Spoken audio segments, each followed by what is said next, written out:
안녕하세요. 구례교회에서 교제하고 있는 현석군 형제라고 합니다.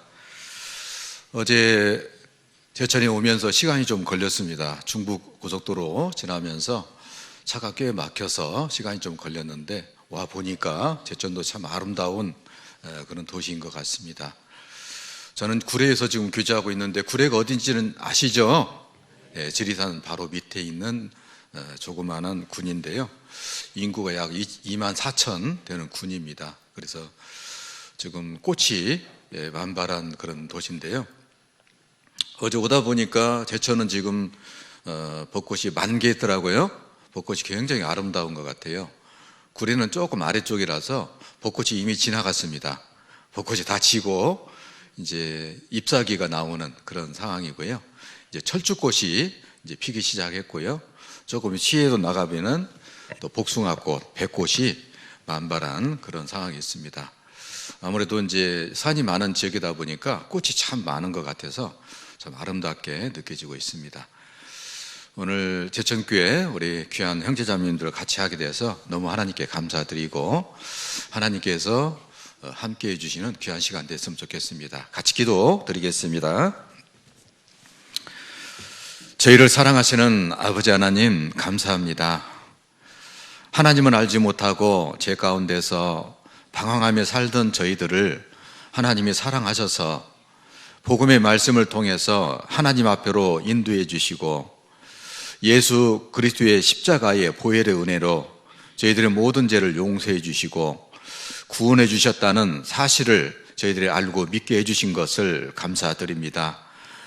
또한 하나님께서 저희들에게 영원한 천국의 소망을 주시고 언젠가 주님 앞에 설 수 있다는 그런 약속을 저희들에게 주셔서 주님 약속의 말씀을 믿고 은혜 가운데 살게 해주신 것을 참으로 감사드립니다.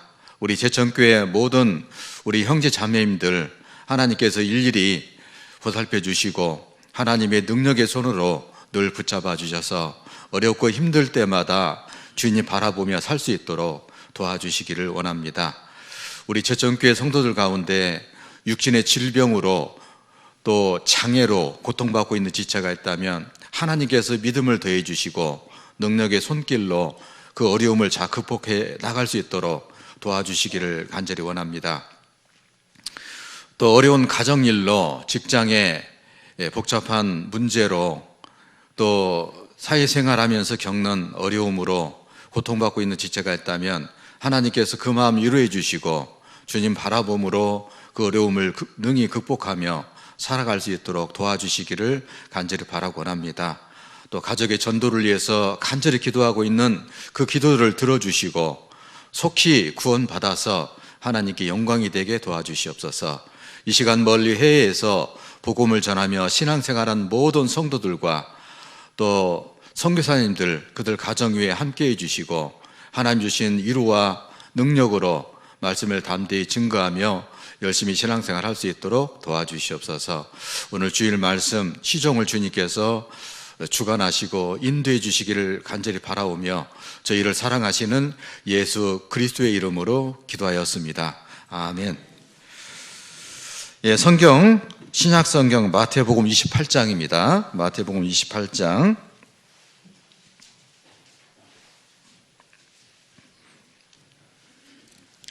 마태복음 28장 1절부터 10절까지입니다. 마태복음 28장 1절부터 10절까지.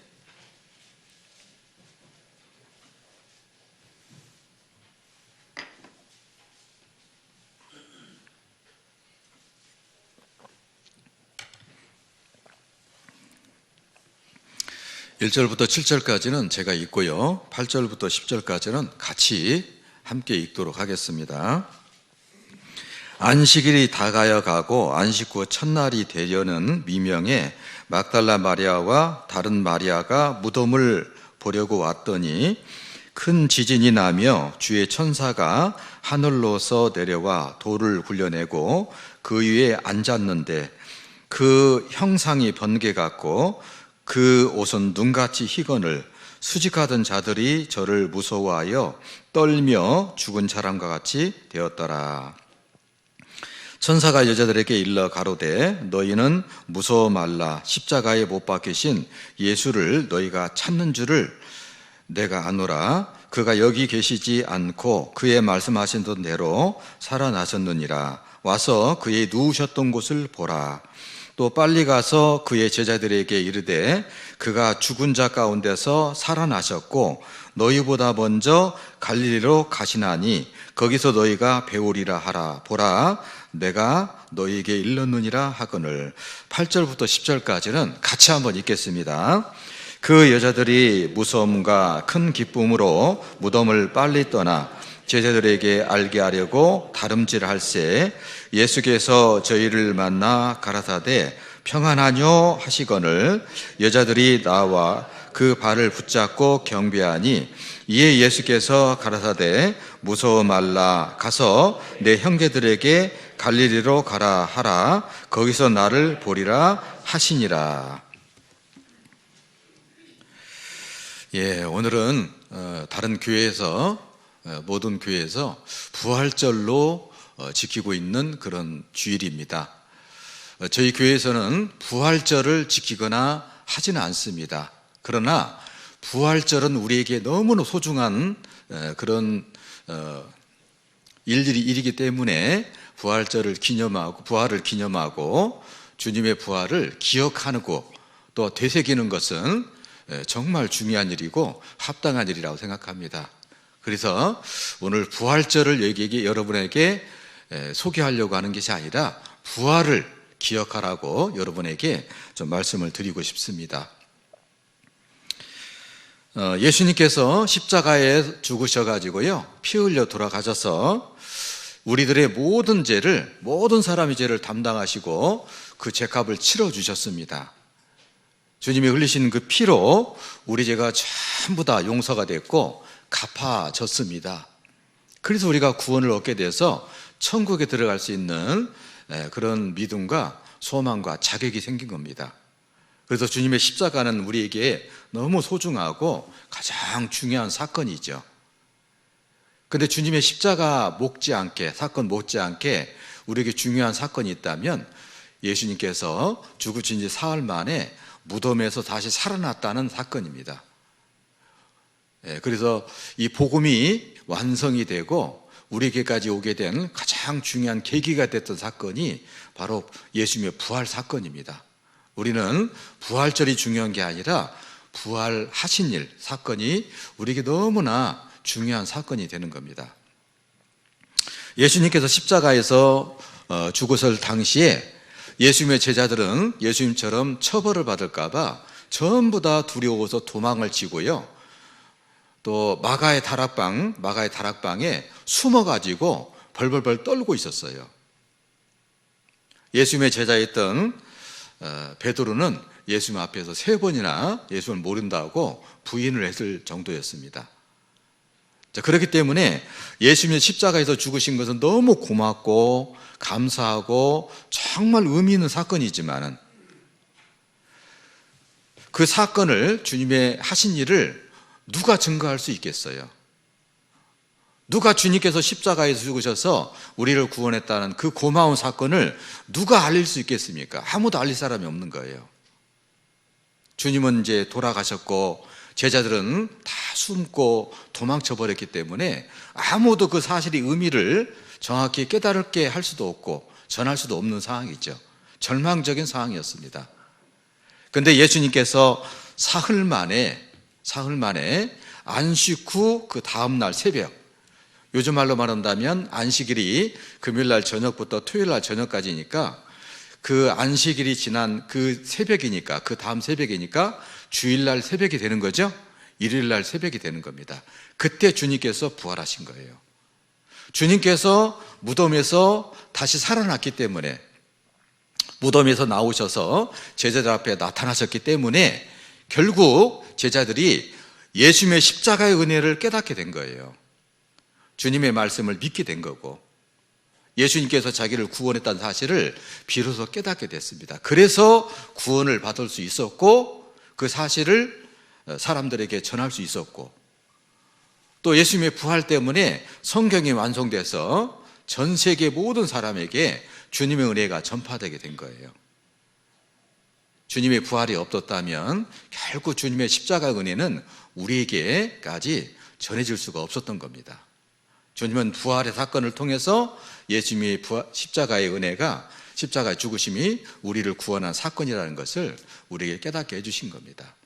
그래서 주님의 십자가 은혜도 너무 고맙고 중요하지만은 예수님 부활한 사건도 우리에게 너무 중요한 사건이다. 어떻게 보면 기독교가 생겨난 가장 기초가 됐던 것이 바로 부활 사건이다, 이렇게 볼 수가 있는 거예요.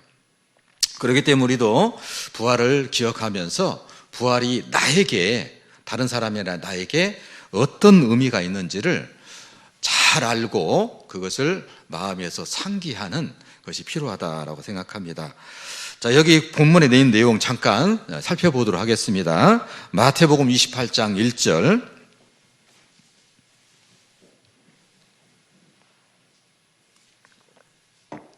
안식일이 다가야 가고 안식 후 첫날이니까요, 토요일이 다 끝나고 이제 일요일 날입니다. 일요일 날 새벽이에요. 미명이라는 것은 새벽을 가리킵니다. 동이 트지 않았다는 거죠. 아직 해가 떠오르지 않았다, 그런 거죠. 새벽이라는 의미입니다. 막달라 마리아와 다른 마리아가 무덤을 보려고 왔더니, 막달라 마리아, 다른 마리아는, 마리아는 이름이 흔했던 거죠. 그 당시에 마리아는 이름이 흔했는데, 막달라 마리아는 막달라 지방의 마리아입니다. 이름이 막달라가 아니에요. 이름이 막달라가 아니라 막달라 지방 출신의 마리아를 말하는 거죠. 이 사람들은 예수님을 믿었습니다. 예수님을 통해서 병고침을 받아가지고 예수님을 믿기 시작했던 예수님의 제자들입니다. 무덤을 보려고 왔어요. 이 사람들은 예수님께서 십자가 죽으셔가지고 죽으신 후에 아리마대 사람 요셉이라는 사람이 예수님의 시체를 달라고 빌라도에게 요청을 했죠. 그래서 시체를 십자가에서 끌어내려가지고 장사를 지냈어요. 어디냐면 이 아리마대 사람 요셉이 들어가려고 마련했던 그 무덤에다가, 자기가 들어가려고, 나중에 죽으면 들어가려고 미리 정해놨던 묘자리입니다. 묘자리. 자기가 들어갈 묘자리다가 예수님을 모시게 된 겁니다. 장사를 지는 겁니다. 그때 예수님을 쫓아서 갈릴리에서 왔던 많은 여인들이 있었는데, 그 여인들이 무덤에 장사하는 과정에 참여를 했어요. 그래서 무덤이 어딘지를 정확히 알고 있다가 그 다음날 새벽에 예수님이 시체 몸에다가 안식일 지난 후에 몸에다가 그 향 재료를 이렇게 발라드리려고 오게 된 겁니다. 그래서 그렇게 왔는데 2절에 보면 큰 지진이 나며 주의 천사가 하늘로서 내려와 돌을 굴려 내고 그 위에 앉았는데 그 형상이 번개 같고 그 옷은 눈같이 희건을 수직하던 자들이 저를 무서워하며 떨며 죽은 사람과 같이 되었더라. 큰 지진 나가지고요. 지진 뭔지 아시죠? 땅이 흔들려가지고 무덤에 이렇게 막혀있던 돌이 이제 빠져나온 겁니다. 굴러 나온 거예요. 무덤이 열려버린 겁니다. 그러면서 하늘로서 천사가 와서 그 굴러 나온 그 돌 위에 앉아 있었다는 겁니다. 근데 수직하던 자들은 뭐냐면 경비를 서고 있던 사람들이죠. 경비병들. 무덤 앞에 그 시체를 훔쳐가지 못하도록 무덤 앞에 경비를 서고 있던 사람들이 수직하던 자들이에요. 그들이 보니까 너무 두려운 거예요. 지진도 두려웠을 뿐만 아니라 그 천사들이 그 돌 위에 앉아 있는 걸 모습을 보고 깜짝 놀란 거죠. 그래서 죽은 사람처럼 이렇게 벌벌벌 떨고 있는 모습입니다. 그러다가 5절에 보면 천사가 여자들에게 일러 가로되 너희는 무서워 말라. 십자가에 못 박히신 예수를 너희가 찾는 줄을 내가 아노라. 그가 여기 계시지 않고 그의 말씀하신 대로 살아나셨느니라. 와서 그 누우셨던 곳을 보라. 천사가 예수님 몸에다가 향유를 이제 부어주려고 왔던 제자들에게, 그 여인들에게 이제 말하는 겁니다. 예수님은 그 살아계셨을 때 말한 것처럼 다시 살아났다. 그래서 이 무덤에는 그분이 계시지 않는다. 그러면서 무덤 한번 확인해 봐라. 그렇게 말을 하고, 그리고 이제 부탁을 하는데 7절에 보면 또 빨리 가서 그의 제자들에게 이르되 그가 죽은 자 가운데서 살아나셨고 너희보다 먼저 갈릴리로 가시나니 거기서 너희가 배우리라 하라. 보라, 내가 저에게 일렀느니라 하거늘. 빨리 가서 제자들에게 알려라. 그 제자들은 예수님의 12제자들을 가리킵니다. 그들이 지금 어딨냐면은 마가의 다락방에서 문을 걸어 잠그고 숨어 있는 거예요. 두려워가지고 벌벌 떨고 있는 거죠. 그들에게 가서 예수님께서 다시 살아났다는 사실을 알려라 라고 그렇게 이제 부탁을 하게 됩니다. 9절에 보시면 8절에 보면 그 여자들이 무서움과 큰 기쁨으로 무덤을 빨리 떠나 제자들에게 알게 하려고 다름질할세 열심히 달려가고 있는데 9절에 보면 예수께서 저희를 만나 가라사대 평안하뇨 하시거늘 여자들이 나아가 그 발을 붙잡고 경배하니 이에 예수께서 가라사대 무서워 말라 가서 내 형제들에게 갈릴리로 가라 하라 거기서 나를 보리라 하시니라 그랬습니다. 그래서 이 여인들이 예수님을 보고 천사들의 말을 듣고요 빨리 제자들에게 가게 된 거예요. 숨어있는 제자들에게 달려가서 그 사실을 알리게 됩니다. 그래서 그 사실을 알고 제자들이 이제 쫓아오게 된 거죠. 요한복음 20장 한번 보겠습니다. 요한복음 20장.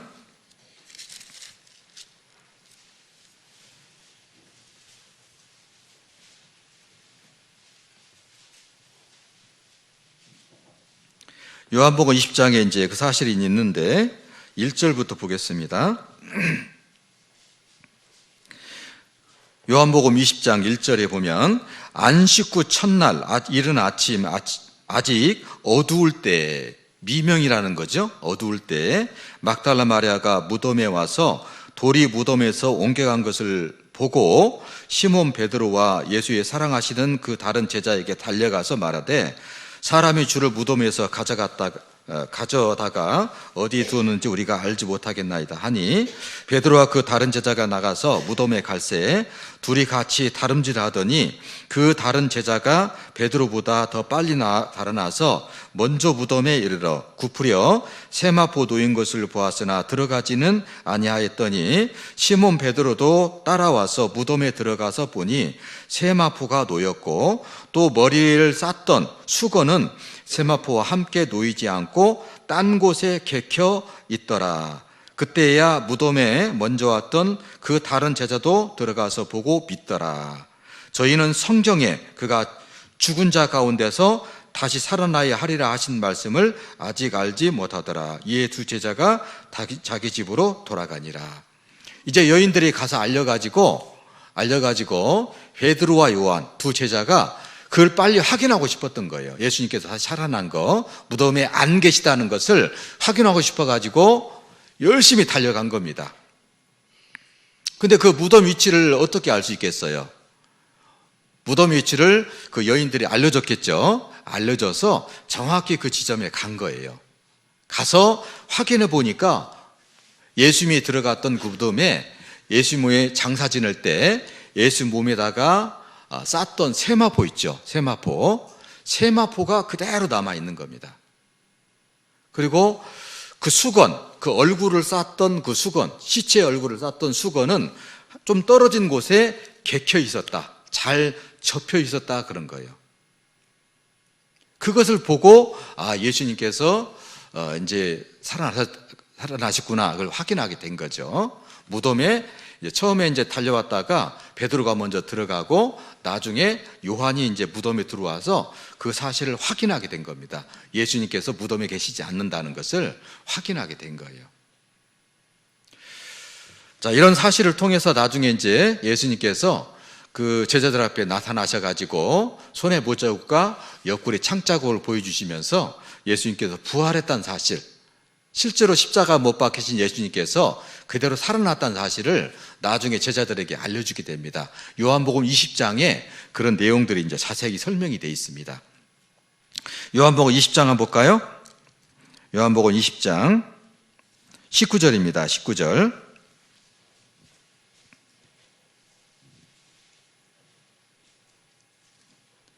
이날 곧 안식 후 첫날 저녁 때에 제자들이 유대인들을 두려워하여 모인 곳에 문들을 닫았더니 예수께서 오사 가운데에 서서 가라사대 너희에게 평강이 있을지어다. 이 말씀을 하시고 손과 옆구리를 보이시니 제자들이 주를 보고 기뻐하더라. 예수께서 또 가라사대 너희에게 평강이 있을지어다. 아버지께서 나를 보내신 것 같이 나도 너희를 보내노라. 이 말씀을 하시고 저희를 향하사 숨을 내쉬며 가라사대 성령을 받으라.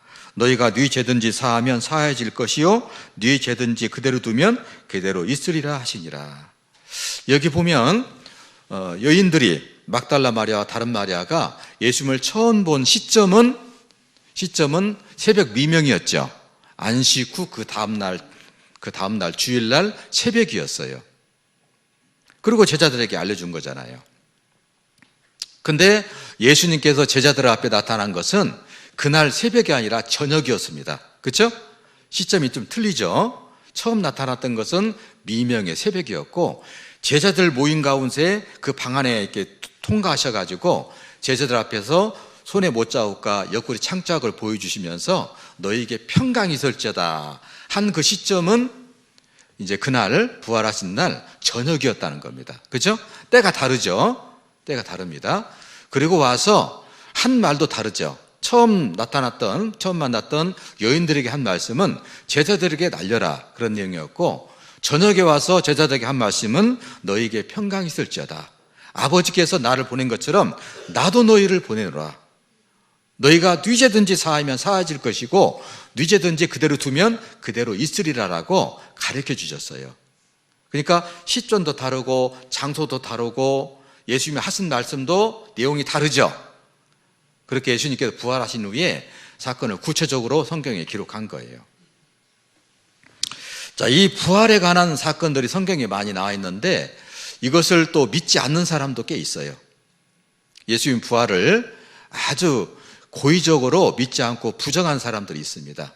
그 중에 이제 대표적인 주장이 뭐냐면 예수님께서 기절한 거다. 기절한 것을 무덤에다가 장사 지냈는데 예수님께서 기절하는 가운데서 깨어나가지고 걸어 나온 거다. 그렇게 말씀하고 그렇게 주장하는 사람도 있습니다. 근데 이것은 맞지 않는 것은 그 당시 상황을 보면 우리가 이해할 수가 있어요. 그 당시에 로마 병정들은요, 십자가에 못 박았던, 예수님을 십자가에 못 박았던 로마 군인들은 사형 전문가들이에요. 그리고 사형을 시킬 때 분명히 책임을 져야 돼요. 자기들이 십자가에서 사형시킨 죄수가 죽지 않고 다시 살아나서 도망을 치면은 그 죄값을 자기들이 치러야 되는 거예요. 자기들이 목숨이 걸린 겁니다. 그렇기 때문에 죽음을 반드시 확인을 했어야 됐어요. 그래서 보통 십자가에 못 박힌 그 죄수들을 나중에 이제 숨을 끊을 때 어떻게 끊냐면은 다리를 꺾어서 제자들을 확인 사살을 냈거든요. 완전하게 죽게 했던 거예요. 다리를 꺾어버리면은 숨을 못 쉬어요. 손을 번쩍 든 상태에서 양손과 발에 못이 박혀 있기 때문에 숨을 쉬려면은 발에 힘을 줘야 돼요. 그래서 몸을 상체로 끌어올리면서 숨을 들이쉬어야 되는 거거든요. 그리고 숨을 들이쉰 다음에 또 팔을 돌려가지고 몸을 아래로 내려가면서 숨을 내뱉어야 되는 거예요. 그것을 죽을 때까지 계속 오르락내리락 해야 되는데 발에 힘을 주지 못하면은요, 몸을 끌어오지 못하니까 숨을 쉴 수가 없는 겁니다. 그래서 보통 이 십자가 못 박힌 죄수의 그 무릎 있잖아요. 무릎을 망치로 때려가지고 뼈를 부서뜨리는 거예요. 무릎뼈를 부서뜨려가지고 발에 힘을 주고 숨을 못 쉬도록 그렇게 만들어서 죽은 죄수를 확실하게 죽이는 그런 사형제도거든요. 그렇기 때문에 그 당시 로마 병정들이 예수님이 기절했던 사실을 알지 못하고 무덤에 넣었다는 것은 그 당시 상황으로 보면은 맞지 않다라고 하는 겁니다. 자기들이 목숨이 걸렸기 때문에 그렇게 할 수 없었고, 성경에서는 실제로 예수님이 죽은 것을 확인했다라고 돼 있어요. 그래서 요한복음 19장 한번 볼까요? 요한복음 19장에 보면 그 내용이 나와 있습니다. 요한복음 19장 31절 보겠습니다. 31절. 요한복음 19장 31절. 이날은 예비일이라 유대인들은 그 안식일이 큰 날이므로 그 안식일에 시체들을 십자가에 두지 아니하려 하여 빌라도에게 그들의 다리를 꺾어 시체를 치워달라 하니 군병들이 가서 예수와 함께 못 박힌 첫째 사람과 또 다른 사람의 다리를 꺾고 예수에 이르러는 이미 죽은 것을 보고 다리를 꺾지 않고 그중 한 군병이 창으로 옆구리를 찌르니 곧 피아물이 나온지라. 이를 본 자가 증거하였으니 그 증거가 참이라. 저가 자기 말하는 것이 참인 줄 알고 너희로 믿게 하려 함이니라. 실제로 시체들을 이렇게 치워달라. 안식일이니까, 이제 안식일이 오게 되니까 그 시체들을 이렇게 만지거나 하면은 부정하게 되잖아요. 그죠? 안식일에 장사를 지낼 수는 없으니까 시체를 치워달라 이렇게 한 겁니다. 그래서 시체를 빨리 이제 치우고 싶은데요. 그 확인 사살을 해야 되잖아요. 그래서 그 예수님 옆에 두 강도가 이렇게 같이 못 박혔잖아요. 첫 번째 강도, 두 번째 강도는 이제 죽은 것을 아직 죽지 않아 가지고 다리를 꺾어 가지고 이제 죽게 한 겁니다. 확인 사살을 한 거죠. 그리고 예수님은 이미 죽은 것을 확인하고 옆구리에 창을 찔러 가지고, 옆구리 창을 찌르면 이제 심장까지 창이 찔려 가지고 심장이 터지면서 피화물이 다 쏟아지는 거예요. 그렇게 해서 예수님이 죽은 것을 다시 한번 재차 확인 사살을 한 겁니다. 그렇기 때문에 예수님께서 다시 기절했다가 깨어난다는 것은 의학적으로도 있을 수가 없다라고 하는 것입니다. 그리고 예수님께서 십자가에서 양손 양발에 못이 박힌 채로 6시간 동안이나 십자가에 매달려 있었어요. 그러니까 의학적으로 보더라도 6시간 동안 피를 계속 흘렸기 때문에 살아날 수가 없다는 겁니다. 그래서 출혈 과다죠. 피를 너무 많이 흘렸기 때문에 저혈량성 쇼크사다 이렇게 말합니다. 쉽게 말한다면 출혈 과다, 피를 너무 많이 흘려서 돌아가신 것이다 이렇게 의학적으로도 말하는 겁니다. 6시간 피를 흘렸는데 다시 살아난다는 것은 의학적으로 있을 수가 없다는 거예요. 그런 면에서 예수님께서 기절했다가 다시 깨어났다는 것은 맞지 않다, 그 잘못된 주장이다 이렇게 말할 수 있겠고, 그리고 또 어떤 사람은 다른 무덤에 간 거다. 막달라 마리아와 다른 마리아가 무덤을 오해해가지고 다른 무덤에 갔는데 그 무덤이 마침 비어있어가지고 예수님 부활을 주장한 거다 이렇게 말합니다. 근데 성경을 통해서 그 정황을 보면 그럴 수가 없어요. 왜냐하면 이 막달라 마리아와 다른 마리아가 예수님이 그 장사돼서 무덤에 들어갈 때 그 자리를 있었고 거기서 지켜봤거든요. 지켜봤기 때문에 정확히 그곳에 올 수 있었고요. 또 이 막달라 마리아와 다른 마리아가 예수님이 무덤에 없다는 것을 확인하고 제자들에게 가서 알렸을 때 제자들이 그 얘기만 듣고 왔잖아요. 왔는데 정확히 그 지점에 와서 예수 몸에 쌓았던 세마포와 그 수건을 확인했기 때문에 그 여자들이 다른 무덤을 오해하고 무덤을 오해해서 다른 무덤에 간 것은 아니다라고 이렇게 볼 수가 있습니다. 그리고 어떤 사람은 예수님 무덤이 무너져가지고 지진 나서 돌만 굴러나온 게 아니라 무덤이 무너져가지고 시체가 흙에 이제 매몰된 거다 그렇게 주장하신 분도 있어요. 만약에 무덤이 매몰돼서 시체가 흙으로 덮였다면 예수님의 제자들이 그 무덤에 들어갈 수 있었겠어요? 못 들어갔겠어요? 못 들어갔겠죠? 예, 매몰됐으면 못 들어가는 거예요. 근데 실제로 성경에 보면 베드로와 요한이 무덤 안에 들어갔거든요. 그리고 세마포가 그대로 있는 걸 확인했거든요. 수건이 개켜 있는 것을 확인했거든요. 그러니까 흙으로 덮인 적이 없다는 거죠. 그래서 그것은 맞지 않다라고 그렇게 이제 볼 수가 있습니다. 자, 그리고 예수님이 부활하신 증거가 꽤 많습니다. 첫 번째는 예수님 무덤이 빈 무덤이라는 겁니다. 제자들이 확인하고 첫 번째 여인이었던 처음 봤던 여인들이 확인해 봤을 때도 무덤에 예수님이 없었다는 것을 확인했습니다. 빈 무덤이라는 것이 이제 확실한 증거고, 두 번째는 예수님께서 부활하신 후에 40일간 제자들 앞에 나타나서 여러 가지 말씀을 가르치시고 제자들과 함께 행동한 것이 성경에 기록이 있어요. 40일간 예수님께서 제자들 앞에 나타나서 가르치시고 예수님과 함께 제자들과 함께 음식도 잡수시고 여러 가지 가르침을 주셨는데 그 내용들이 성경에 아주 구체적으로 되어 있다는 겁니다. 그래서 언제 나타났느냐, 때가 정확히 기록되어 있고 장소, 어디에 나타났느냐, 그리고 누구를 만나느냐 하는 것들이 정확히 성경에 기록이 되어 있어요.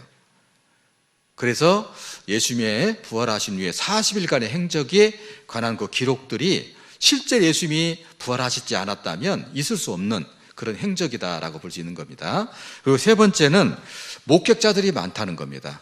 예수님, 부활하신 예수님을 실제로 보고 만나고 대화를 나눴다는 사람들이 너무너무 많았던 거예요. 고린도전서 15장 보겠습니다. 고린도전서 15장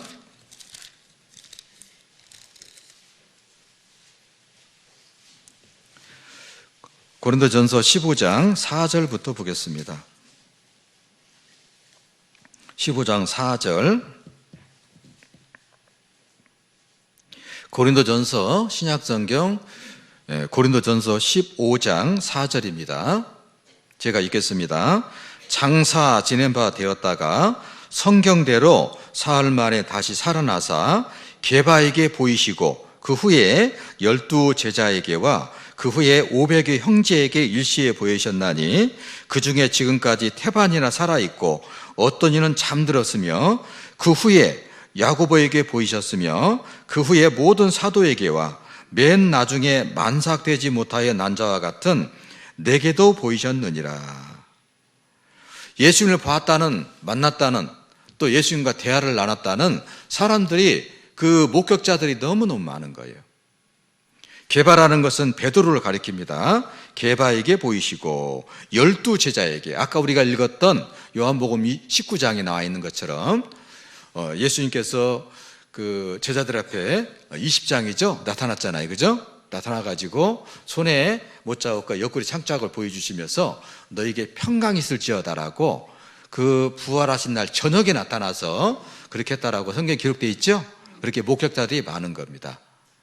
그리고 목격자들의 그런 기록들이 많은 거예요. 만약에 사람들이 헛것을 봤다면, 헛것을 보고 예수님이 부활했다고 주장했다고 한다면 헛것은 한두 사람은 볼 수 있겠죠. 근데 500명이 동시에 볼 수 있어요, 헛것을? 그럴 수 있습니까? 환상을 보는데 500명이 동시에 환상을 볼 수 있어요? 말이 안 되는 거죠. 500명이 동시에 예수님을 봤다는 것은 그게 결코 헛것을 보거나 환상을 본 게 아니고 실제 부활하신 예수님을 봤다는 증거예요. 그래서 예수님의 제자들이 실제 부활하신 예수님을 만났기 때문에 맨 나중에 만삭되지 못하여 난 자 같은 나에게도 보이셨다 그랬죠. 바울, 사도 바울에게도 부활하신 예수님이 실제 자기 모습을 보여준 겁니다. 그래서 사도가 될 수 있었던 거죠. 예수님 부활의 증인이 될 수 있었던 거예요.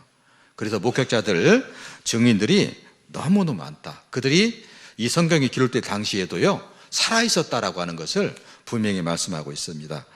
그래서 마태, 마가, 누가복음은요 예수님께서 부활하신 후에 25년 내에 다 기록이 됐어요.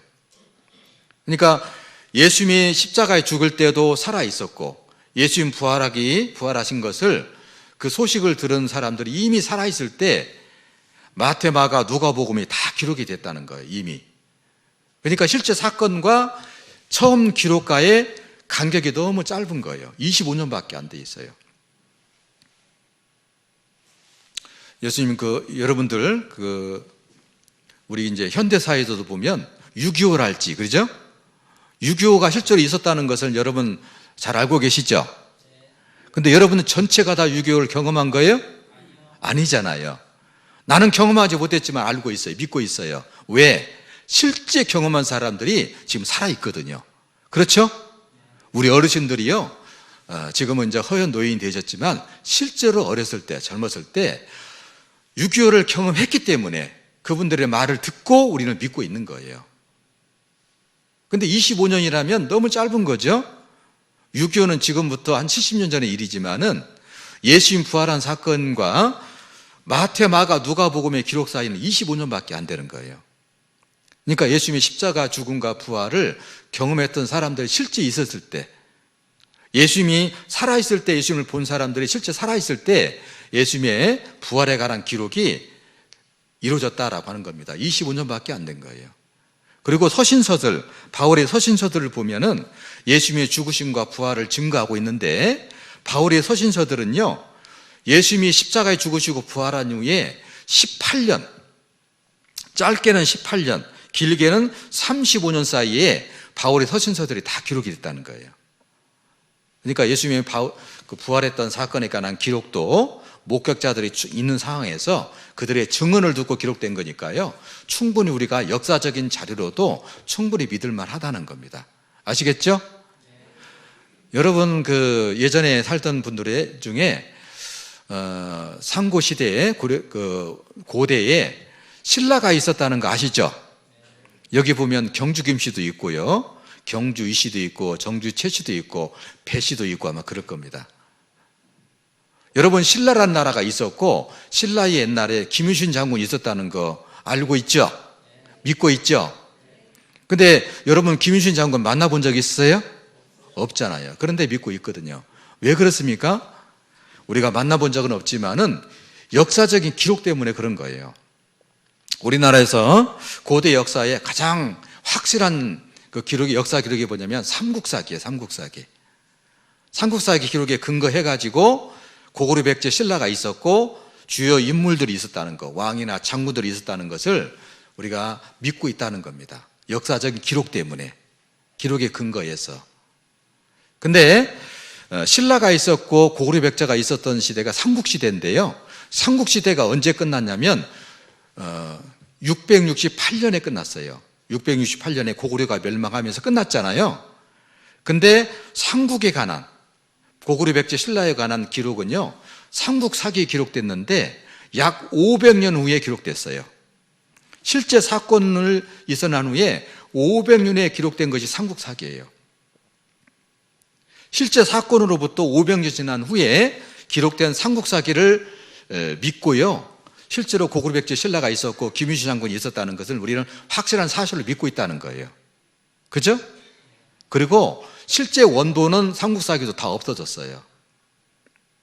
원본은 없어지고 지금 가장 오래된 삼국사기 기록이 1500년도에 기록된 거예요. 사본입니다. 1500년도에 필사본이에요.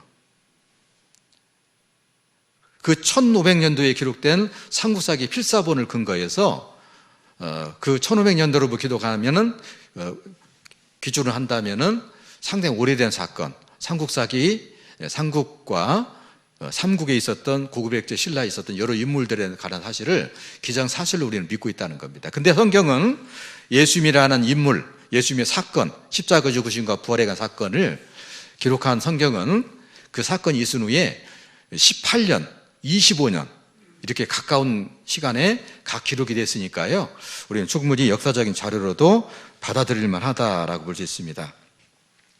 그리고 그 예수님의 부활을 목격한 사람들이 목숨을 걸고 다른 사람들에게 전파하기 시작했어요. 원래는 예수님을 목격한다고 주장하는 사람들이 예수님께서 십자가에 못 박힐 당시만 해도 벌벌 떨고 있었죠. 마가의 다락방에 숨어가지고 두려워 떨고 있고 밖에 나올 수가 없었어요. 너무 두려워가지고. 그랬던 사람들이 왜 갑자기 그들이 예수님의 십자가의 죽으심과 부활을 사람들에게 담대히 증거하고 다녔냐 이 말입니다. 왜 그렇게 바뀌었을까?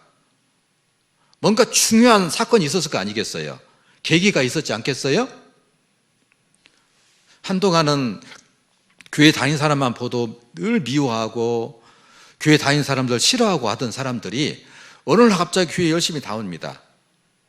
그것은 우연하게 된 게 아니죠. 뭔가 계기가 있었겠죠. 성경 말씀을 듣고 믿는 순간 이제 교회도 나오게 되고 이렇게 됐잖아요. 어떤 중요한 사건이 있었기 때문에 그런 변화가 있었잖아요. 예수님을 붙잡히고 나서 다 도망을 쳐가지고 숨어 있었던 제자들이, 로마 사람들을 두려워했던 그 사람들이 어느 날 갑자기 밖에 나와가지고 예수님 십자가 부활을 힘있게 증거하고 외치고 다니고 전파하고 다녔던 것은 뭔가 중요한 계기가 있었다. 그게 뭐냐? 바로 예수님의 부활이었다는 겁니다. 부활한 예수님을 직접 만난 후에 그들은 예수님을 확실히 믿게 됐고 예수님의 십자가 은혜로 받아들이게 됐다는 겁니다. 그러니까 예수님에 관한 것이 전부 사실이니까 목숨을 걸고 핍박을 받으면서도 그들을 예수님을 전할 수밖에 없었다라고 하는 겁니다. 사도행전 잠깐 보겠습니다. 사도행전 4장. 사도행전 4장입니다.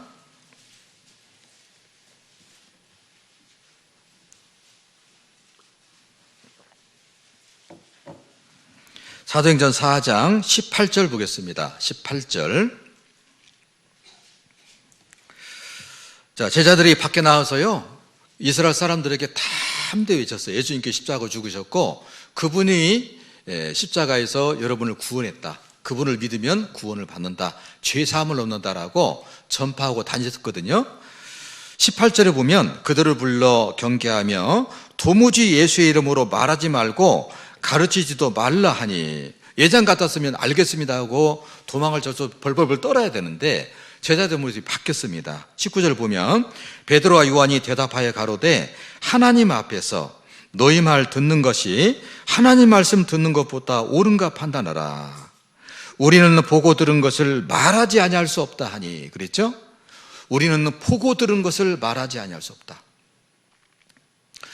본인들이 실제로 봤기 때문에 그거를 부정할 수 없었다는 거예요. 그래서 그 산헤드린 공회에서 이스라엘 종교가들에 의해서 핍박을 당하고 위협을 당하면서도, 매를 맞고 감옥에 갇히고 죽음의 위협을 당하면서도 예수님에 대해서 담대하게 말하고 다니는, 전파하는 그런 사람들로 바뀐 거예요. 그 계기가 뭐냐? 바로 예수님의 십자가의 부활하신 모습을, 죽으시고 부활하신 모습을 제자들이 실제 자기 눈으로 봤다는 사실입니다. 그리고 예수님에게 대화를 나누고 가르침 받았고, 그렇기 때문에 보고 들은 것을 내가 말하지 않을 수 없다. 주님의 확실한 증인이 돼가지고 그것을 전파하고 다녔다라고 하는 겁니다. 그래서 이 목격자들, 예수님의 제자들의 현저한 태도, 삶의 변화를 보면서 부활 사건이 있었다는 것을 우리가 믿을 수 있다는 겁니다. 그러면은 예수님의 부활은 우리에게 어떤 의미가 있냐 하는 것을 좀 살펴보면, 첫 번째는 구약 성경에 예수님에 관해서 기록한 예언했던 모든 내용들이 실제로 성취됐다는 겁니다.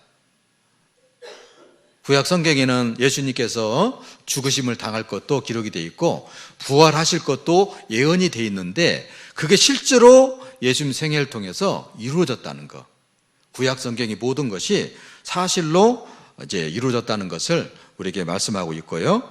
그런 의미라는 것을 우리가 볼 수 있고, 두 번째는 예수님께서 하나님의 아들이고 그리스도라는 것을 입증한 사건이라는 거예요. 십자가 죽으시고 부활함을 통해서 예수님이 하나님의 아들이라는 것. 하나님의 아들이라는 뜻은 하나님이라는 뜻이거든요. 하나님이라는 것을 확실하게 입증했다. 그리고 그분이 바로 그리스도가 틀림없다. 우리의 구원자가 틀림없다는 것을 부활 사건을 통해서 우리에게 입증해 줬다는 것입니다. 로마서 1장 한번 보겠습니다. 로마서 1장.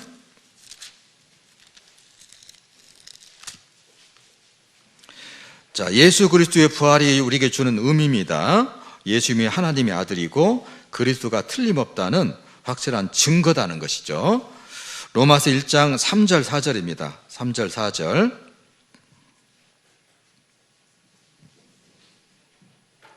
로마서 1장 3절 4절 같이 읽겠습니다. 이 아들로 말하면 육신으로는 다윗의 혈통에서 나셨고 성결의 영으로는 죽은 가운데서 부활하여 능력으로 하나님의 아들로 인정되셨으니 곧 우리 주 예수 그리스도시니라. 부활하신 걸 통해서 부활하신 능력으로 하나님의 아들로 인정되셨다. 우리 주 예수 그리스도다. 이렇게 설명하고 있어요.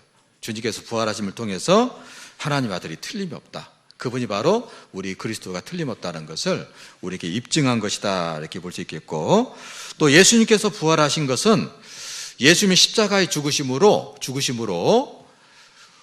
우리 모든 사람의 죄가 완전히 속죄되었고 우리가 구원됐다는 확실한 증거다라고 볼 수 있어요. 로마서 4장입니다. 로마서 4장 25절입니다.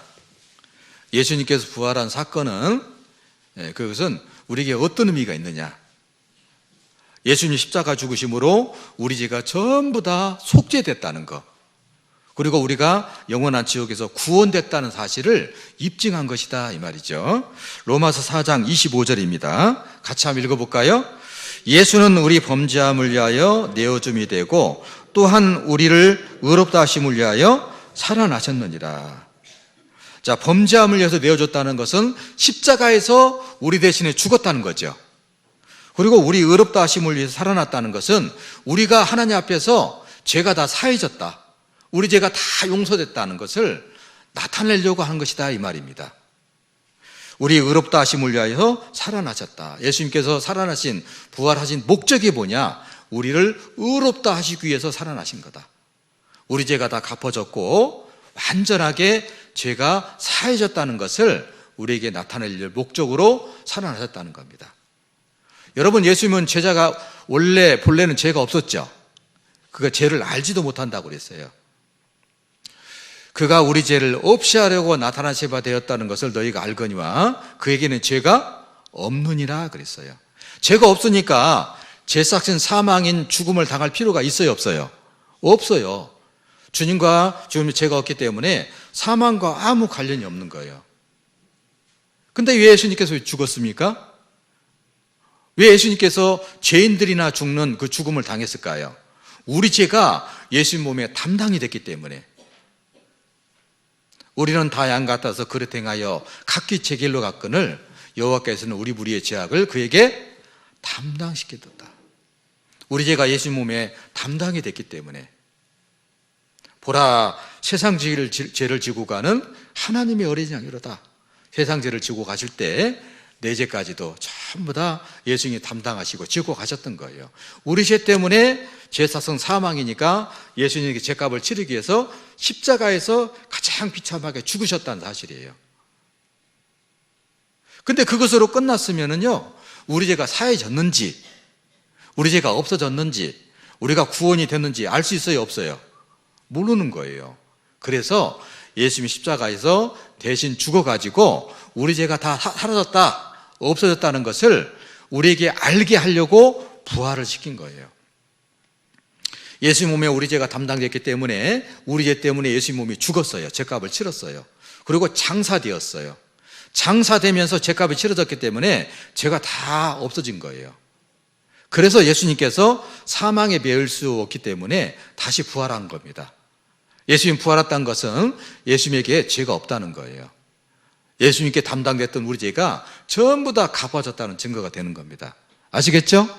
사망에서 벗어난 것은 예수님께 담당했던 내 죄가, 우리 죄가 다 갚아졌다, 다 치러졌다.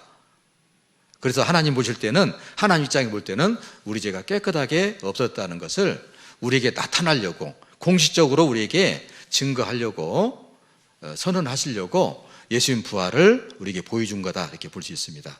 아시겠죠? 예수님 부활하셨다는 것은 그 자체로 하나님이 의도하신 것은 우리 죄가 다 없어졌다는 증거로 그 부활 사건을 보여준 거다, 이 말입니다. 아시겠죠? 예수님 부활에 그런 의미가 있습니다. 그리고 또 한 가지는 예수님 부활은 예수님을 믿는, 예수 십자가 죽으신 것과 부활하신 걸 믿는 모든 성도들이 죽어도, 믿고 죽은 성도들이 다시 부활할 것을 입증한 것이다, 이렇게 볼 수 있습니다. 예수님의 죽으심과 부활을 믿는 모든 성도들은 예수님과 똑같이 다시 영광스럽게 부활한다는 것을 우리에게 약속해 주고 있습니다. 자, 데살로니가 전서 4장 한번 보겠습니다. 데살로니가 전서 4장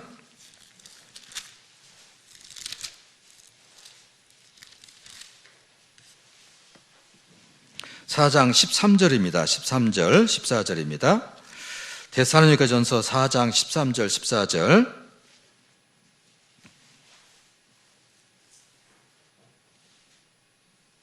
같이 한번 읽어볼까요? 시작.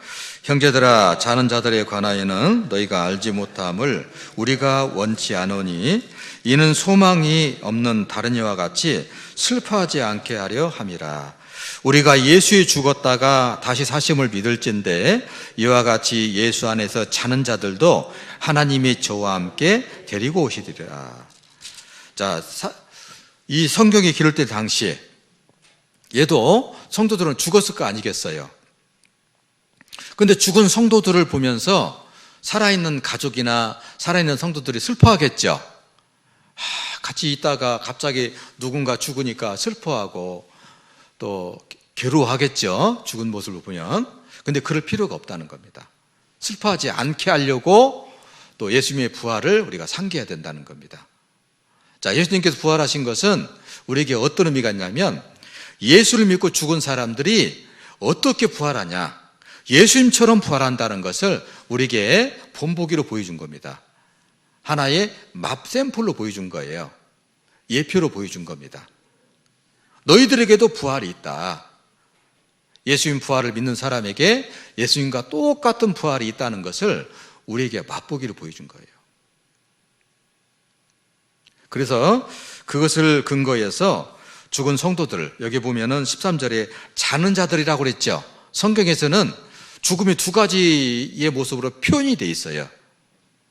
예수를 믿지 않는 사람은 죽는다, 그렇게 표현되어 있고, 예수를 믿고 죽은 사람은 자는 자다 표현해요. 자는 자. 여러분, 자는 사람은 나중에 깨우면 다시 일어나죠. 죽은 사람들은, 우리 구원받은 성도들은 육신이 죽어도 계속 죽어 있는 게 아니에요. 언제가 주님 오시면은 다시 깨어난다는 겁니다. 다시 살아난다는 거예요. 그래서 자는 자다 표현한 거예요. 우리 그리스도인들의 죽음은 잠깐 동안의 죽음이에요. 영원히 그 상태로 있는 게 아니고 주님 오실 때 예수님과 같은 그 모습 그대로 다시 우리가 부활한다는 것을 예수님께 보여주셨고 성경은 그렇게 설명하고 있는 겁니다.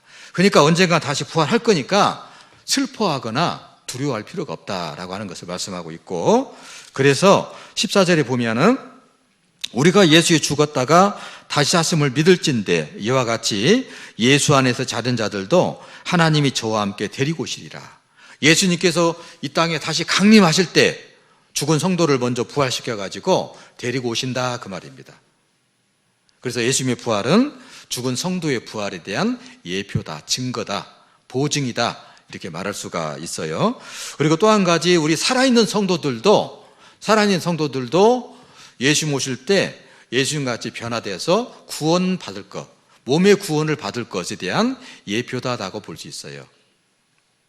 예수님이 이 땅에 다시 강림하면 먼저 죽은 성도들의 몸이 부활돼가지고 예수님처럼 부활해가지고 공중으로 끌어올리고, 살아있는 성도들은 그 다음에 예수님 오실 때 살아있었던 성도들은 몸이 주의 몸의 형체와 같이 변화돼가지고 주님과 함께 천국에 들어갈 것을 성경에서는 설명을 하고 있습니다.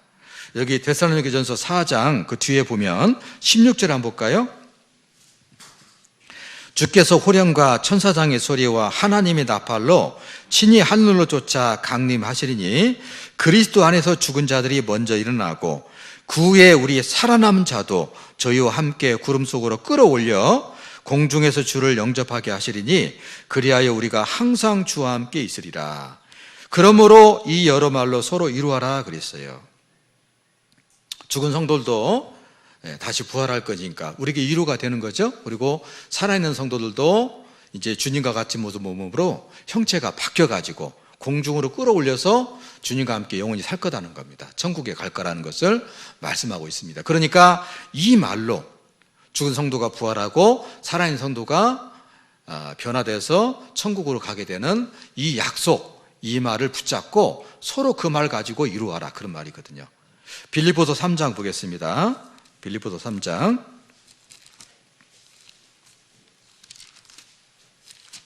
신약성경 빌립보서 3장 20절 보겠습니다. 20절 빌립보서 3장 20절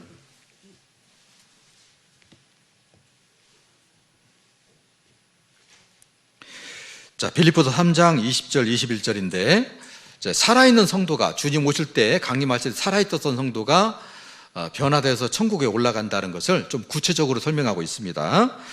빌립보서 3장 20절 21절 같이 읽겠습니다. 오직 우리의 시민권은 하늘에 있는지라 거기로서 구원하는 자 곧 주 예수 그리스도를 기다리노니 그가 만물을 자기에게 복종케 하실 수 있는 자의 역사로 우리 낮은 몸을 자기 영광의 몸의 형체와 같이 변케 하시리라. 이렇게 되어 있습니다. 변케 하시리라. 자, 그래서 예수님의 부활 사건은 우리 살아있는 성도들에게도, 주님의 재림을 기다리는 살아있는 성도들에게요, 어떻게 보면 큰 소망이 되는 겁니다. 우리 살아있는 성도들이 주님의 몸과 같은 영광스러운 몸으로 완전히 바뀌어가지고, 변해가지고 공중으로 끌어올리고 영원한 천국에 가서 주님과 함께 같이 살 거라는 겁니다. 그것에 대한 어떤 예표가 된다, 주님의 부활이. 예수님께서 부활하신 후에 40일간 제자들에게 나타나신 후에 그 다음에 어떻게 됐죠? 감람산에서 휴거가 됐죠? 구름 속에 구름을 타고 이렇게 올라가신 게 보였는데 제자들이 본 것은 구름밖에 안 봤습니다. 나중에 볼 때 구름 속에서 예수님 모습이 사라진 것처럼 보였어요. 우리도 주님 오시면은 그렇게 될 거라는 겁니다. 예수님 부활은 우리가 주님 오실 때 그렇게 형체가 변화돼서 영원한 천국에 갈 것에 대한 예표다, 이렇게 볼 수 있어요. 예수님도 그렇게 했기 때문에 우리가 똑같은 길을 걸을 거라는 거예요. 자, 보면 예수님께서 다시 오시고 우리 살아있는 사람들이 형체가 변화된다는 것을 당 성경에서는요, 몸의 구속이다, 이렇게 표현했어요. 로마서 8장 23절에 보면 몸의 구속을 기다리나니, 이렇게 표현됐어요. 몸의 구속은 뭐냐? 몸의 구원을 가리킵니다. 자, 예수님께서 다시 오셔서 죽은 성도를 다시 부활시키고 살아있는 성도의 몸을 변화시켜서 데려가는데 그것은 우리에게 최대의 소망이 되는 거예요. 여러분, 여기 보시면은 우리 어르신들 많죠? 머리가 희끗희끗하고 주름도 많이 생겼고 몸도 너무너무 아프시고 늘상 병원에 다니시면서 약을 한 주먹씩 드시는 분도 많거든요. 그리고 자식들 때문에 늘 걱정하고 근심하고. 여러분, 그런 몸으로요, 예수님께서 오셨을 때 그런 몸으로 천국 간다 하면은 천국이 우리에게 구원이 될 수 있어요? 너무 불행한 거예요. 천국에 가서도 지팡이 짚고 다니고 병원 다니고 그렇게 해야 되잖아요. 그게 진정한 우리에게 소망이 될 수 있냐고요.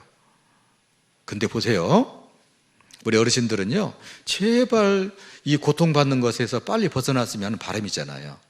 정말 이 고통 속에서, 이 어려운 노년에서 해방되는 것이 진정한, 어떻게 보면 축복이잖아요. 근데 그 사건이 언제 일어나느냐? 예수 모실 때 일어난다는 겁니다.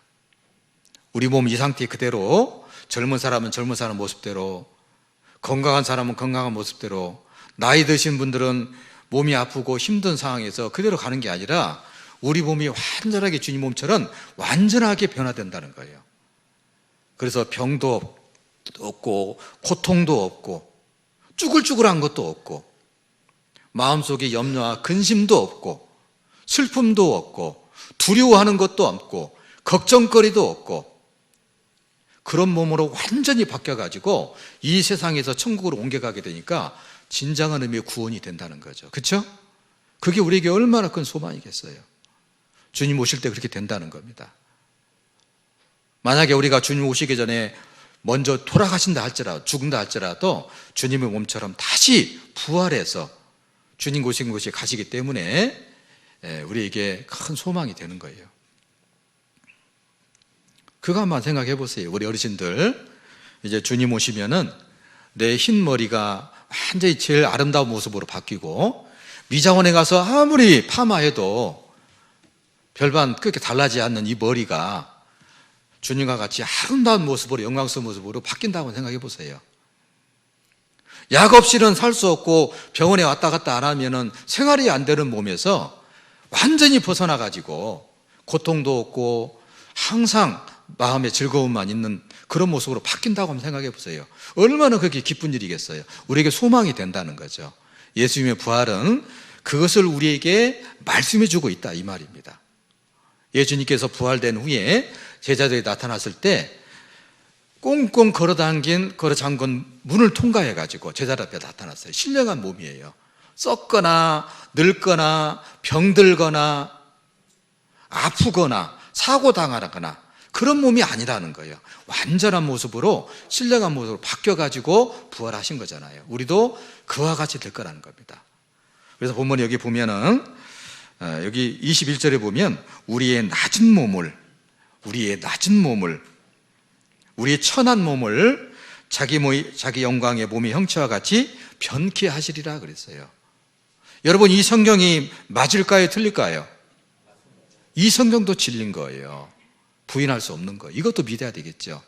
야, 내가 이렇게 늙어가지고 고통스럽게 살다가 끝나는 게 아니고 정말 세상에서 가장 아름다운 사람보다 더 멋있는 모습으로 나중에 변화될 거다. 세상에서 가장 건강한 사람보다, 세상에서 가장 힘 있는 사람보다 더 힘 있는 모습으로 내가 변화될 거다. 이것이 우리에게 얼마나 큰 소망이 되냐고요. 예수님 부활은 우리에게 그것을 약속해 주고 있다 이 말이죠. 아시겠죠? 그러니까 예수님 부활하고 나하고 무관하다 생각하지 마시고 우리가 장차 변할 모습을 받을 구원을 예수님께서 설명하고 있다, 약속하고 있다라고 그렇게 받아들이시는 게 좋겠습니다. 그리고 예수님의 부활은 복음의 핵심 내용이고요, 기독교의 기초가 되는 겁니다. 그래서 복음의 가장 중요한 내용은 예수님께 십자가 죽으시고 우리 죄 때문에 십자가 죽으셨고 3일 만에 부활하셨다는 사건이 복음의 내용인데, 이 부활이 복음의 내용 중에 가장 중요한 내용 중에 한 가지다 이렇게 볼 수 있겠고요. 그리고 예수님의 부활은 사단을 이긴 승리입니다. 예수님 부활을 통해서 사단의 어떤 권세가 깨어져 버린 거죠. 예수님의 십자가 죽으시고 부활함을 통해서 사단의 권세가 깨어진 겁니다. 사단은 지금도 사람들에게 죄를 범케 해가지고 지옥에 들어가게 만드는 것이 사단의 일이고 사단의 권세예요. 사단에게 사로잡히면 전부 다 지옥 가는 거예요. 근데 거기서 벗어날 수 있는 방법이 생긴 거예요. 그게 뭐냐? 예수님의 십자가의 죽으심과 부활 사건인 거예요. 그것을 온전히 믿고 구원받으면은 사단의 모든 일이나 권세로부터 우리가 해방되는 겁니다. 그래서 부활 사건은 사단을 이긴 승리다. 사단의 어떤 모든 것을 무너뜨린 사건이다. 그렇게 볼 수 있겠고, 사망 권세에서 이긴 것이다 또 볼 수 있습니다. 사망 권세. 사망이 모든 사람에게 이르렀죠? 모든 사람은 반드시 죽고 지옥 가야 되는 거예요. 근데 예수님의 십자가의 죽으심과 부활 때문에 이제 예수 믿는 사람은 그 사망에서 벗어날 수 있게 된 거죠. 그래서 사망 권세를 이긴 것이다. 사망 권세를 이겼다는 것은 사망 권세에서 벗어나게 해주셨다 그 말입니다. 예수님 부활이 그런 의미가 있습니다. 자, 그런데 부활절이라는 것은 뭐냐? 초대교회 성도들은요, 예수님께서 태어난 날 있잖아요. 우리가 흔히 크리스마스라고 하는 사건은 별로 기념하지 않았어요. 예수님께서 이 세상에 오신 것은 큰 의미가 있고 정말 중요한 사건이지만은 예수님께서 아기로 태어난 것보다도 더 중요한 것은 십자가에 죽으셨다는 내용이죠. 그렇죠? 아기 예수가 의미가 있는 것이 아니라 그분이 성장해서 모든 사람의 죄를 지고 죽으셨다는 것, 십자가 죽으시고 부활했다는 사건들이 우리에게 소망이 되는 거죠. 그렇죠? 그래서 예수님 죽으심과 부활을 우리는 믿어야 되고 그것을 전해야 되는데, 아직도 아기 예수만을 기억하고 아기 예수를 위해서 찬양하고 이제 그것만 이렇게 매달리는 것은 중요한 것이 아니다라고 볼 수 있습니다. 그래서 초대교회 성도들은 예수님의 탄생한 날에 대해서 기념하거나 그런 것이 별로 기록에 남아있지 않아요. 근데 예수님의 부활에 대해서는, 예수님 부활 사건은 우리에게 중요한 의미가 있다고 그랬잖아요. 우리에게 복음의 중요 내용이고, 또 어떻게 보면 교회 역사의 출발점이고, 우리 개인에게 있어서는 우리가 신앙생활하고 살아가는 소망이고, 우리에게 약속하신 하나님의 큰 약속이기, 언약이기 때문에 부활은 우리에게 정말 중요한 거예요. 그래서 초대교회 성도들은 부활을 기념했다라고 성경이 되어 있어요. 근데 언제 부활을 기념했냐? 교회마다 다 달랐어요. 초대교회 때만 해도요. 그래서 어떤 교회는 6월절 날 있잖아요. 6월절은 이스라엘의 달력으로 정월 15일이니까 시점이 분명하잖아요. 예수님께서 6월절 날 죽으시고 그리고 3일 만에 부활하셨기 때문에 그 부활절은 유월절과 가깝게 있는 거예요. 그러니까 이스라엘의 그 유월절 날을 예수님의 부활을 기념했다는 그런 기록도 있습니다. 자, 그런데 예수님 부활 사건이 교회의 어떤 절기로 만들어져 가지고 실제로 교회에서 지켜진 것은 가톨릭 교회에서 처음 시작된 거예요. 절기라는 의미로 생겨난 것은. 그래서 그 시계가 이제 들쑥날쑥하다가 AD 325년에 로마의 콘스탄티누스 황제 때에 그 니케아 공의회라는 그 공의회가 있었습니다. 로마 황제가 이제 주관을 해가지고 여러 지역에 있는 그 교회 지도자들을 모은 거예요. 니케아라는 곳에 모아가지고 거기서 회의를 연 겁니다. 그게 이제 니케아 공의회라는 건데 거기서 부활절이 공식적으로 정해진 겁니다. 어떻게 정했냐면 우리가 이제 24절기라는 게 있잖아요. 아시죠? 24절기 중에 춘분이라는 게 있어요. 춘분 후에 첫 번째 만월을 지난 후에 첫 번째 주일날, 그날이 부활절이다라고 정해가지고 그날 가톨릭 교회 모든 교회가 부활절을 지키는 거예요. 그래서 춘분이 지난 후에 첫 번째 만월, 첫 번째 보름달이 지난 후에 첫 번째 주일날을 부활절로 공식적으로 지정해가지고 가톨릭 교회에서 계속 해오던 것을 나중에 루터가 종교개혁 이후에도 교회에 도입을 한 겁니다. 그래서 지금 개신교회도 그걸 지키고 있다라고 볼 수 있어요. 근데 우리는 부활절이 중요한 게 아니에요. 부활절이라는 절기가 중요한 게 아니라 예수님 부활하셨던 사건이 우리에게 중요하고 그 의미를 우리가 마음에 새기고 항상 생활 속에서도 그 부활에 대한 사건을 기억하면서 부활을 통해서 우리에게 주신 우리 약속을 소망을 삼고요 살아가는 것이 더 중요하다 이렇게 볼 수 있습니다. 그래서 부활절이 되면 교회에서는 성대한 행사를 합니다. 그러죠? 부활절 예배를 드리고 부활절 날 계란에 물 들여가지고 새계란이 있죠? 계란에 물 들여가지고 다 나눠주죠? 저도 어렸을 때 교회는 잘 안 다녔지만은 아주 어렸을 때 부활절 날 친구 따라가서 계란 이렇게 얻어먹는 거 그런 것은 기억이 나요. 그래서 부활절 하면은 뭐가 생각나냐면 새계란이 생각나는 거예요. 계란에 물 들여가지고 나눠주는 거 어렸을 때 그것만 생각나는 겁니다. 여러분 부활절 하면 뭐가 생각나야 돼요?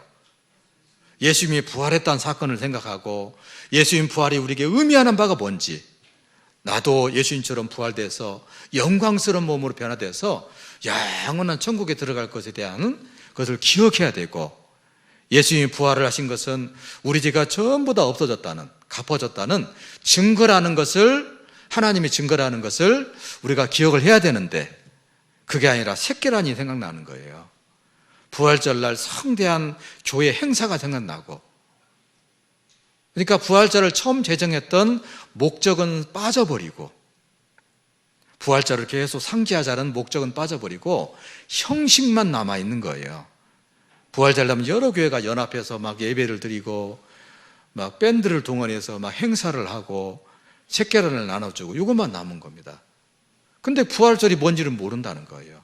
그래서 부활절 자체의 절기를 지키는 것을 우리 교회는 원치 않고 부활절을 통해서 우리가 예수님의 부활하신 사건 우리에게 주신 의미가 무엇인지를 우리가 생각하고 부활절을 통해서 우리의 어떤 믿음을 굳게 하고 하나님에 대한 소망을 굳게 하는 것이 더 의미 있는 일이다라고 볼 수 있고요.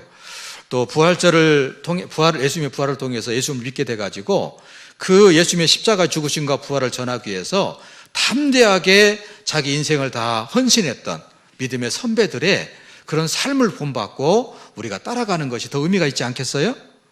계란이 무슨 의미가 있겠어요? 부활했다는 사건이 중요한 거지.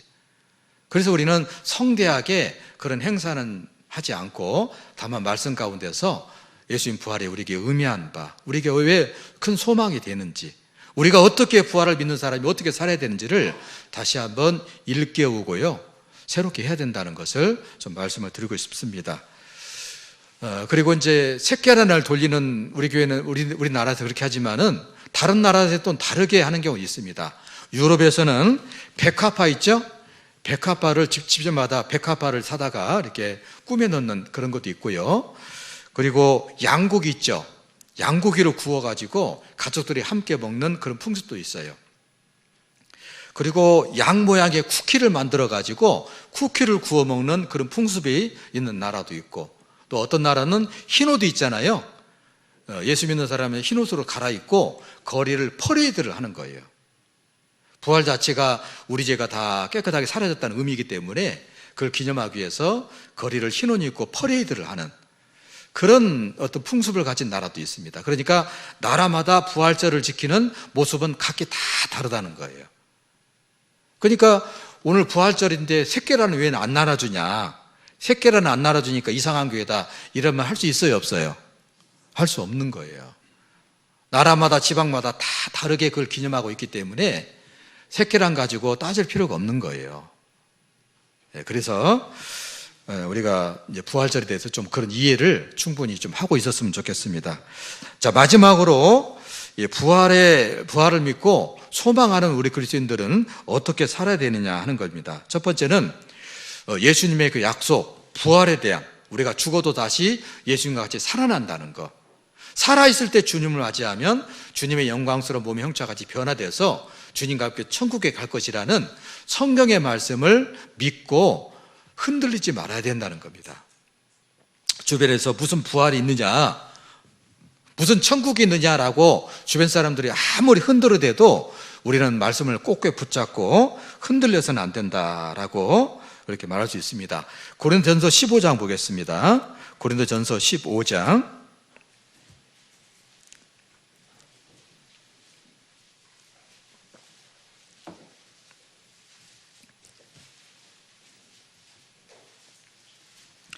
고린도전서 15장 58절 한번 보겠습니다. 58절. 고린도전서 15장 58절입니다. 고린도전서 15장 58절 같이 읽겠습니다. 그러므로 내 사랑하는 형제들아, 견고하며 흔들리지 말며 항상 주의 일에 더욱 힘쓰는 자들이 되라. 이는 너희 수고가 주 안에서 헛되지 않은 줄 알미니라. 견고하며 흔들리지 말고, 성경에 분명히 부활에 대한 약속이 있기 때문에 그 약속을 꼭 붙잡고 어떤 어려움이 있고 속상한 일이 있어도 항상 마음을 굳게 하면서 열심히 주님을 위해 살아야 된다는 겁니다. 주님께서 나를 위해 십자가 죽으시고 부활하셨기 때문에 그 은혜에 보답하기 위해서 나도 주님을 위해서 뭔가 하다가, 주님을 위해서 어떻게 살다가 주님을 맞이해야 되잖아요. 그래서 부활을 확실히 믿고요, 견고한 마음을 가지고 믿음을 굳게 하고 주님을 위해서 열심히 일하다가 주님 앞에 설 수 있도록 해야 된다라고 볼 수 있겠고, 두 번째는 성도의 부활, 우리가 부활되는 사실을 믿고 소망하면서 생활을 해야 되겠다라고 하는 것입니다. 그리고 성도의 부활을 믿고 고난 중에도 소망을 가지고 그 소망으로 인내하면서 살아야 된다라고 볼 수 있습니다. 내가 지금 이렇게 힘들고 어렵게 정말 복잡하게 답답하게 살고 있어도 이것이 영원한 게 아니고 잠시 잠깐의 기간이다. 언젠가 주님 오시면 내가 주님과 같이 모습으로 변하게 될 거다. 내가 이렇게 살다가 죽는 한이 있어도 주님과 같이 다시 부활할 거다. 그리고 주님과 계신 곳에 나도 영원히 가서 영원히 주님과 함께 행복하게 살 거다. 그게 확실한 약속이고 사실이기 때문에 그걸 늘 생각하면서 소망을 가져야 되는 거예요. 그래서 어떤 어렵고 답답한 일이 있어도 그 소망으로 인내하면서 참으면서 이겨나가야 된다라고 그렇게 볼 수 있습니다. 잠언 10장 한번 볼까요? 잠언 10장.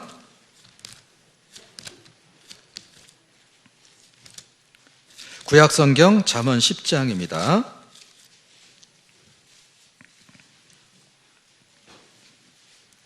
잠언 10장 24절입니다. 잠언 10장 24절 같이 한번 읽어볼까요? 악인에게는 그의 두려워하는 것이 임하거니와 의인은 그 원하는 것이 이루어지느니라.